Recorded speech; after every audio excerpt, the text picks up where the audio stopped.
One of my favourite essays by Camille Paglia is Alice in Muscleland. In this essay, Paglia writes what I consider one of the most insightful things ever written about bodybuilding. I'm going to quote this essay at length.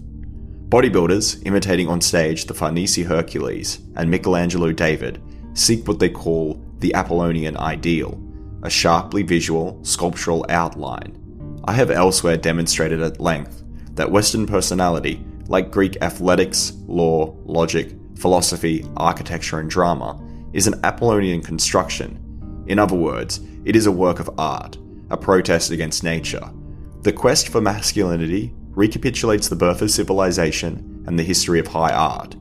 Modern bodybuilding is ritual, religion, sport, art, and science, awash in Western chemistry and mathematics. Defying nature, it surpasses it. This quote made me think about the link between Western culture and bodybuilding more broadly. In this video, I'm going to explore that link. In her essay, Paglia discusses the link between bodybuilding and European traditions of high art. As she says, bodybuilders imitate the statues of antiquity and the Renaissance on stage. But originally, it was the other way around. The athlete did not imitate the statue imitated the athlete. Before you talk about Greek art, you need to talk about Greek athletics. The Greeks were infamous for their infighting. War between city-states was a staple of Greek life. The only thing capable of uniting these warring states was athletics. All the cities of Greece participated in the Pan-Hellenic Games. These games took place in Olympia, Delphi, Corinth, and Nemea. Men went to these games to witness the heroic contest between athletes. Alexander, who looked at Greece through foreign eyes, considered Olympia the capital of the Greek world. At Olympia, we see the real religion of the Greeks, the worship of health, beauty, and strength. We must not think of the average Greek as a student and lover of Aeschylus or Plato. The average Greek was not a philosopher. Instead, he was a lover of sport, and his favoured athletes were his earthly gods. These men embodied the Greek ideals of health, beauty, and strength. Why were the Greeks so obsessed with athletics? The first answer to this question is utilitarian. The Greeks were constantly at war among themselves and other nations. Ancient war depended upon physical vigour and skill. Greeks cultivated these qualities through athletic contest. The other reason appears to be aesthetic. The Greeks were obsessed with physical beauty, so much so that they believed that you could not separate beauty from goodness. Morality and aesthetics were inextricably intertwined. An ugly physique meant ugliness in character, and the opposite assumption was applied to beauty. Writing in the mid-500s BC, the Greek poet Theognis wrote, "What is beautiful is loved, and what is not is unloved." In pursuit of beauty, the Greeks hosted competitions very similar to modern bodybuilding shows, which were meant to award the athlete with the most idealized physique. Although little is known about the specific criteria of judging, it appears that the mesomorph form was most desired. Men were pressured to acquire a physique with broad shoulders, defined chests, small waists, and powerful thighs. The first Olympic Games took place in Olympia in 776 BC.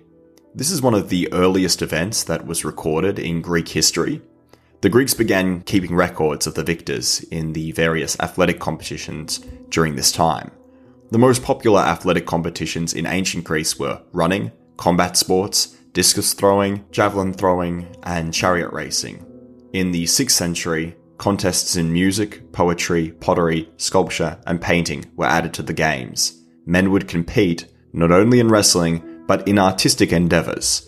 For this reason, athletics had a profound influence upon Greek art. At the games, the Greek artist studied the human body in motion. He immortalized the victors of athletic competitions in stone, painting, and poetry. In other words, Greek athletics generated Greek art. Greek sculpture, for example, begins with the archaic kouros, a more than life-sized nude statue of a victorious athlete. The standard kouros stood with his left foot forward, arms at his sides, looking straight ahead. The kouros embodies many of the ideals of the aristocratic culture of archaic Greece, such as youth and strength. But the archaic kouros is not yet beautiful. His physique, though slim, lacks definition, and there is something rigid and stiff about him. He does not convey a sense of movement or liveliness. If you examine the lower part of the torso, to be precise, the stomach, you will notice a lack of detail. The archaic Kouros has no abs. His stomach is flat. In around 480 BC, this all began to change. The theme of Greek sculpture remained the same: strength and youth, immortalized in stone. But all of a sudden, these statues became beautiful and lively. Kenneth Clark describes the Critias boy from 480 BC as the first beautiful nude. Here, for the first time, we feel the passionate pleasure in the human body familiar to all readers of Greek literature, for the delicate eagerness with which the sculptor's eye has followed every muscle or watched the skin stretch and relax as it passes over a bone. In this statue, we see the birth of the Apollonian ideal. We see a body conforming to certain laws of proportion. We see the divine beauty of mathematics. This statue ushered in a new era of sculpture, which we will now discuss. The three most famous Greek sculptors of the classical period were Polykleitos, Phidias, and Myron. No sculptures by Polykleitos have come down to us in the original. We only have replicas of his original work. Polykleitos famously said that a well-made work is the result of numerous calculations carried to within a hair's breadth. This quote encapsulates the Apollonian ideal that we have been discussing. The diadem bearer, together with the spear bearer, are his two most famous works. They depict young male athletes in a convincingly naturalistic manner. To a Greek of the 5th century, these statues captured restraint, balance, modesty, proportion, and many other virtues. Polykleitos recognized no real distinction between morality and aesthetics, and saw these statues as exhortations to virtue. The writers of antiquity recognized that Polykleitos had created a perfectly balanced man, but added that he could not create the likeness of a god. This, they said, was the achievement of Phidias. The most celebrated and famous Greek sculptor was Phidias. Pericles put him in charge of rebuilding the Parthenon. From 447 BC to 438, Phidias and his aides were absorbed in carving the statues and reliefs of the most famous Athenian temple. He depicted Zeus, Apollo, Artemis, and victory. For this reason, he was described as the maker of gods in ancient literature. The gods, as depicted by Phidias, bear a striking similarity to athletes. They are muscular, tall, and handsome. In the work of Phidias, we are able to appreciate the connection between athleticism and Greek religion. Earlier on, we spoke about the stillness of the archaic Kouros, its lack of movement and liveliness. This stands in stark contrast to Myron's discus thrower. Myron has created the enduring pattern of athletic energy. He took a moment of action and successfully captured it in stone, infusing his sculpture with a dynamic sense of motion frozen in time. In the 1st century AD, Pliny estimated there were about 3,000 statues at Olympia alone, the majority of which honoured athletes. These statues were made of bronze. Unfortunately, almost all of these statues have been melted down over the centuries for their valuable metal content. Some of the few remaining examples include the Artemisian bronze, the Charioteer of Delphi, and the Riachi warriors. These statues offer us a significant insight into the artistic achievements of ancient Greece, but they only represent a fragment of Greek artistic accomplishment. Most of the statues that once adorned sanctuaries and public spaces in ancient Greece have been lost, forgotten, and destroyed. But the tradition of honouring athleticism through sculpture extended beyond Greek borders and influenced Western civilization at large. Indeed, the Romans preserved and expanded on the Greek tradition of honouring athletes. Notable examples of Roman sculpture include the Farnese Hercules and the Dying Gaul. After the fall of Rome and the subsequent rise of Christendom, this tradition was suppressed and supplanted. The naked body became associated with sin, and the Olympics were banned. In the 4th and 6th centuries, many of the statues of classical antiquity were destroyed and desecrated. Christians would often remove genitals from the statues.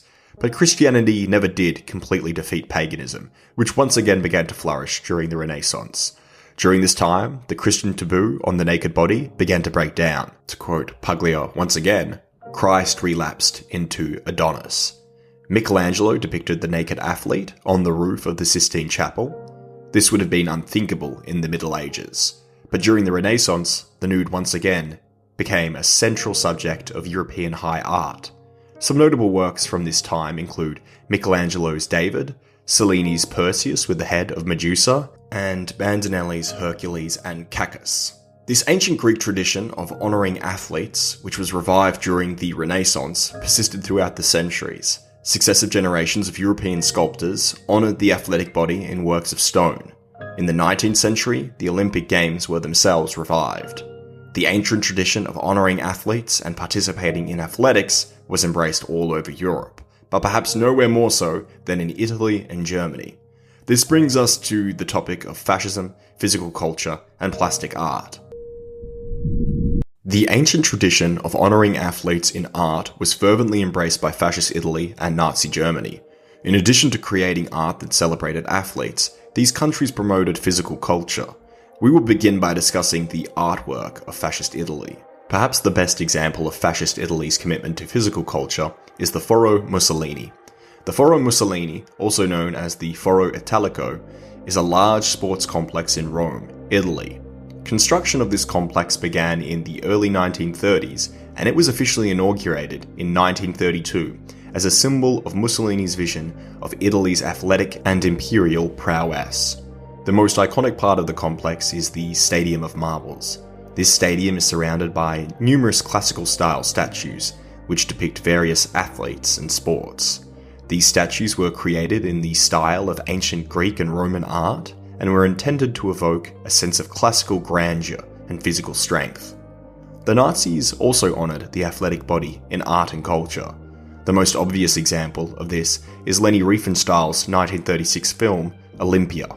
The movie begins with shots of ancient Greece, the birthplace of the Olympic Games. Classical ruins, Doric columns, ancient temples, and Greek statues dominate the screen. The film links modern Germany to ancient Greece with the Olympic torch relay. An ancient tradition first born in antiquity is passed down to modernity. We see Myron's famous statue of the discus thrower turn into a real athlete, once again reinforcing the idea that the ideals of antiquity are being reborn in modern Germany.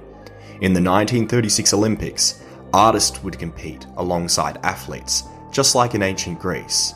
One of these artists was Arno Breker, who we will turn to now. Breker has been described as the Michelangelo of the Third Reich for two reasons. Firstly, his work is very beautiful. Indeed, Salvador Dali famously said, "God is beauty, and Arno Breker is his prophet." Secondly, Arno Breker took direct inspiration from Michelangelo, imitating many of his works. The central theme of Breker's work was the athletic body. To quote him, "I am often asked why I use athletes as models, and whether this is not outmoded. My answer, that which is good never becomes obsolete. Athletes are the best models for sculpture. It is impossible for a sculptor like me, who loves the triad of beauty, of the body, spirit and soul, to overlook either a male or a female athlete." In the art competition at the 1936 Olympics, Breker won the silver medal for his decathlon athlete. This statue can still be found in the Berlin Olympic Stadium. This statue was greatly admired by Adolf Hitler, who made Breker official state sculptor in 1937. He was given a large property and provided a studio with 1,000 assistants. Breker's output skyrocketed. Two of his statues were placed out the front of the new Reich Chancellery, and Hitler put him in charge of redesigning Berlin. This redesign never occurred, but we still have footage of a model that Breker helped make. He designed a fountain that was to be at the center of this new Berlin. In the model, we can see Apollo riding a chariot pulled by horses. After the war, 90% of Breker's lifetime output was either destroyed, confiscated by the Allies, or taken to the Soviet Union. The few statues that remain in Germany are a subject of controversy. At the opening of the Soccer World Championship in Berlin, people called for Breker's statue at the Berlin Olympic Stadium to be removed and destroyed. To quote the author, Ralph Giordano, "The bronzes are ugly and mendacious. I demand, away with these things at the Olympic Stadium. They should be quickly pulled down, tracelessly, and scrapped." This sentiment is held by much of the modern art establishment. Since the end of World War II, statues of athletes have been associated with fascism. This ancient tradition has, therefore, been abandoned by artists. Sculptors have turned away from the Apollonian ideal and embraced Dionysian deconstructionism. Yet the Apollonian ideal, as a characteristic of Western society, has not altogether died. Instead, it has gone down from high art into the depths of mass popular culture. The Apollonian ideal will not be found in modern art galleries, but it can be found on YouTube. This brings us to our next subject, namely bodybuilding and the Apollonian ideal. After World War II, European sculptors abandoned the tradition of honouring the victorious athlete. But the Apollonian ideal of ancient Greece did not die. It lived on in pop culture, in bodybuilding and Hollywood films. To understand the link between bodybuilding and European high art, we must look at the father of modern bodybuilding, Eugen Sandow. Sandow was born in Prussia in 1867. Physical fitness was a major component of his early life, as demonstrated by his participation in athletics and gymnastics. As a young man, Sandow visited the cities of antiquity, such as Rome, which brought him an overwhelming admiration for the ancient depiction of the human form and the desire to obtain it. This fascination led him to develop a physical training regimen. Later on, as a travelling strongman in Holland, he developed further his love for fitness. He continued to develop a well-rounded physique through his participation in competitions, ranging from wrestling to feats of strength to physique competitions, which took place all over the world. Throughout his life, he strived for the perfect physique, which he called the Grecian ideal. Sandow described his ideal as Grecian because he was convinced that the Greeks had insurmountable knowledge of the body's form and developments, even without the knowledge of modern science. In an attempt to achieve this ideal, he studied Greek and Roman statues, such as the Dying Gaul and Farnese Hercules. He constructed routines and practices to achieve these physiques. These routines were published in his book, Construction and Reconstruction of the Human Body. The foreword for this book was written by Sir Arthur Conan Doyle, the author of the famous Sherlock Holmes stories. To quote the foreword, "The classical ages of Greece, which showed the highest intellectual average seen in this world in a single population, produced also the finest physical types which the sculptor has ever committed to marble. The man who can raise the standard of physique in any country has done something to raise all other standards as well." The link between bodybuilding and the Grecian ideal has persisted till this day. Bodybuilders, such as natural hypertrophy, explicitly invoke the Greco-Roman ideal. Sculptors, artists, and poets have rejected this ideal, but bodybuilders have preserved it by imitating Hercules and David. Bodybuilding itself is increasingly associated with fascism. Over the past few years, countless articles have been written about the link between bodybuilding and fascism. Our intelligentsia lionize weakness and ugliness. They attack beauty and strength, whether it be in art or life. Like the Christians of the 4th and 6th centuries, they would like to see these powerful images destroyed. But these images will never be destroyed so long as Western culture exists. They are a defining feature of what it means to be European. We worship health, beauty, and strength. And soon, this worship will once again be reflected in our art. Thanks for watching.